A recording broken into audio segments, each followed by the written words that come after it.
The history of Christmas. I will focus on only 3 of the festivals that contributed to the observation of this festival throughout the centuries. Long before the birth of Christ, ancient Europeans celebrated the winter solstice with traditions that still influence modern holidays. During the harsh, dark winters, people held on to hope that the sun would return, bringing life and warmth. The winter solstice was marked with the celebration of Yule. On the longest night of the year, massive bonfires were lit to honor the sun and keep its memory alive. Families also brought home large logs, known as Yule logs, which they kept burning as a symbol of light overcoming darkness. This ancient tradition is the origin of the modern Yule log custom. Winters were often harsher, with colder temperatures and more severe weather. People relied heavily on their preparations to survive the long, cold months. Natural light or daylight was limited, the nights were long and dark. The winter solstice is marked as the longest night of the year. What happened during the Yule log celebrations? 1. Symbolism. The Yule log was a large log burned in the hearth, symbolizing the sun's return and the promise of warmth and light. It was often decorated with holly, ivy, and pine cones. 2. Rituals. Families would gather around the hearth, and the log would be lit with a piece of the previous year's log, symbolizing continuity and protection. The ashes were often kept for good luck and to ward off evil spirits. 3. Food and drink. The celebrations included hearty feasts with roasted meats, baked goods, and spiced drinks like mulled wine and cider. These feasts were a way to bring warmth and cheer during the cold, dark days. 4. Music and dance. Singing, dancing, and storytelling were common, with people gathering to share tales and enjoy each other's company. 5. Evergreens, holly, ivy, and mistletoe were used to decorate homes, symbolizing eternal life and protection. These plants were believed to have magical properties and were thought to ward off evil spirits.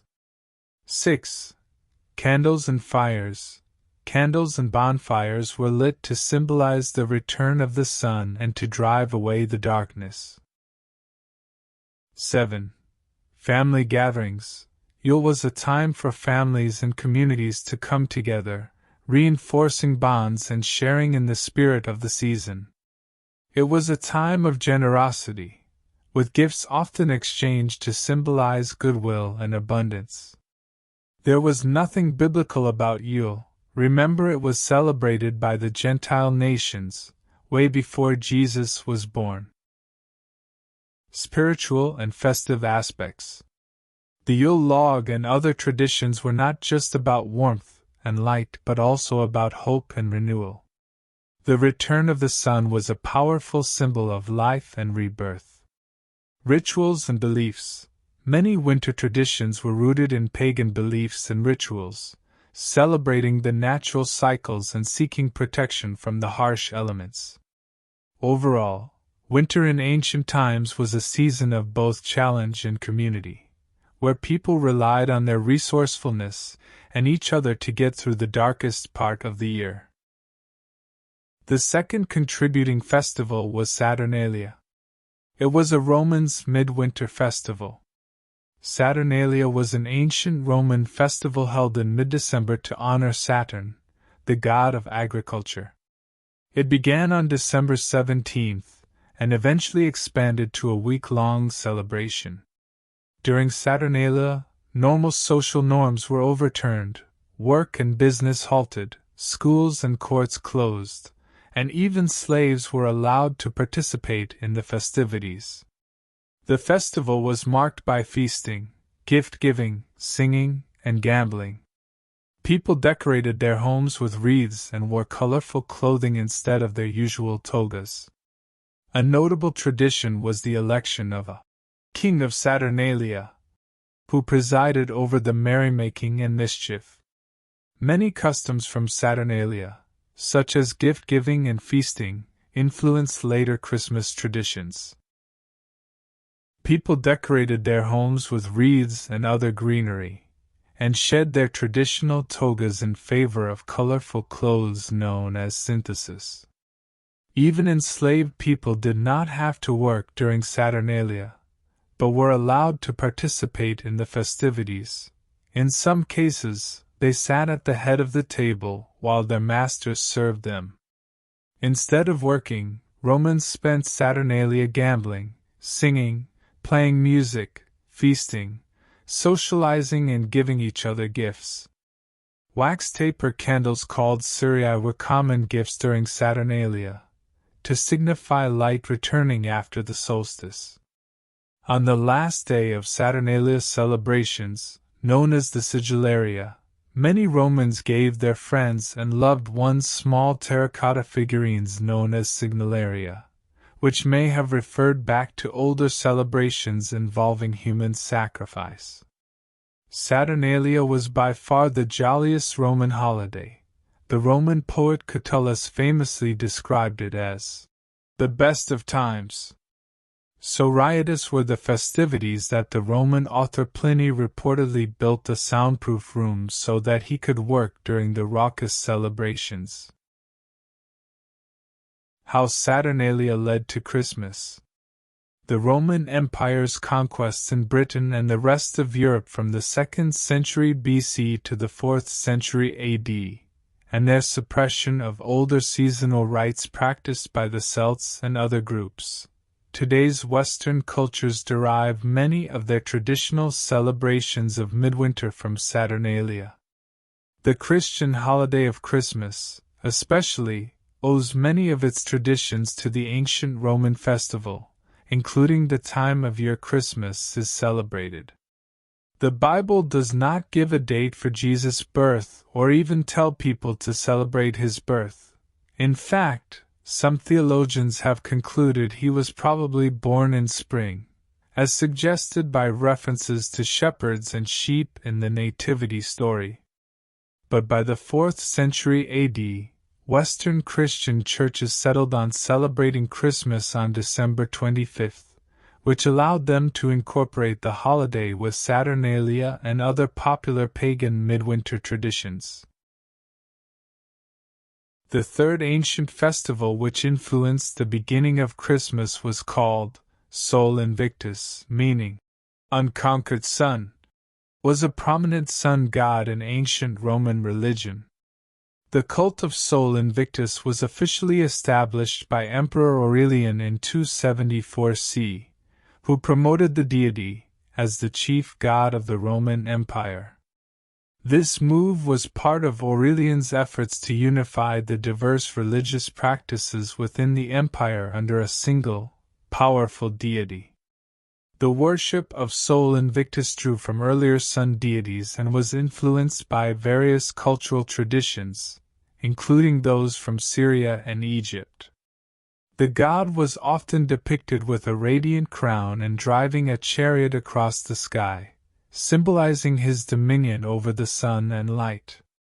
The festival of Sol Invictus, known as Dies Natalis Solis Invicti, was celebrated on December 25th, marking the return of longer days after the winter solstice. This date was later adopted by Christians for the celebration of Christmas, reflecting the enduring influence of Sol Invictus on later traditions. The celebration of Sol Invictus, held on December 25th, included a variety of activities and rituals aimed at honoring the unconquered sun.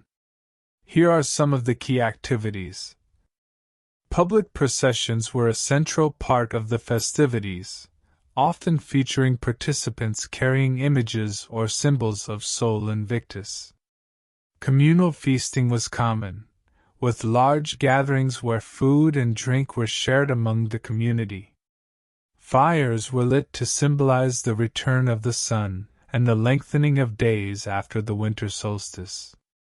Offerings and sacrifices.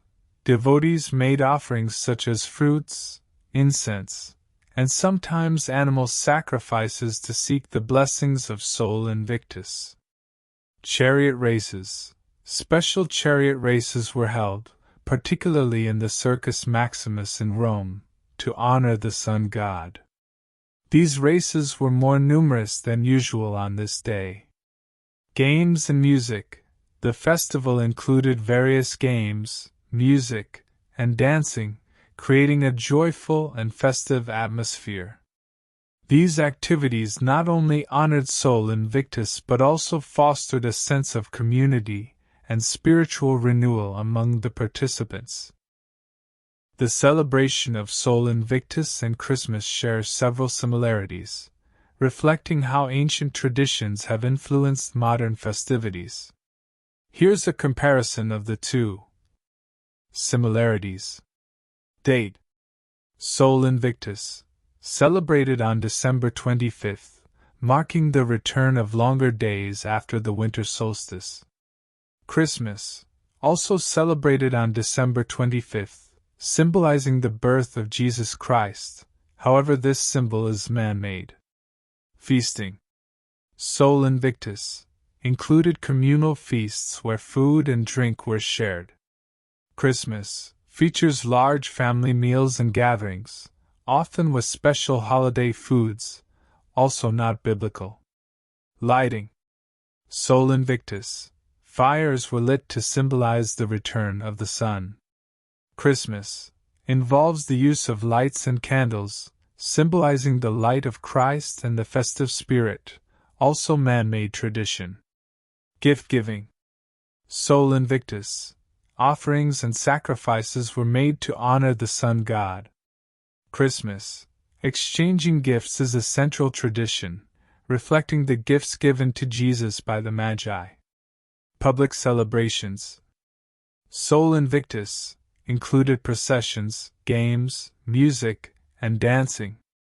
Christmas features public events like parades, caroling, and festive markets. Differences. Religious significance.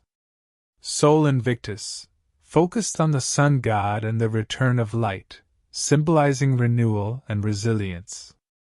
Christmas celebrates the birth of Jesus Christ, emphasizing themes of salvation, peace, and goodwill. Cultural context. Sol Invictus, rooted in Roman pagan traditions and the worship of a single, powerful deity. Christmas originates from Christian traditions and has been adapted into a global holiday with both religious and secular elements. Modern adaptations. Sol Invictus. The festival itself is no longer widely celebrated, but its influence is seen in the timing and some customs of Christmas. Christmas continues to be a major global holiday, celebrated by billions of people around the world with diverse customs and traditions.